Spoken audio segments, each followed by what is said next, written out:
अजी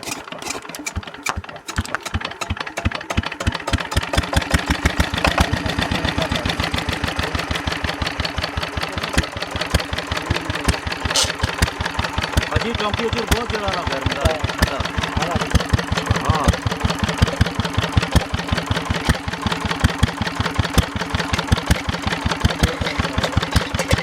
ये कहीं गर्म है हैं फुल आशना पानी टाइट आशना पुरानी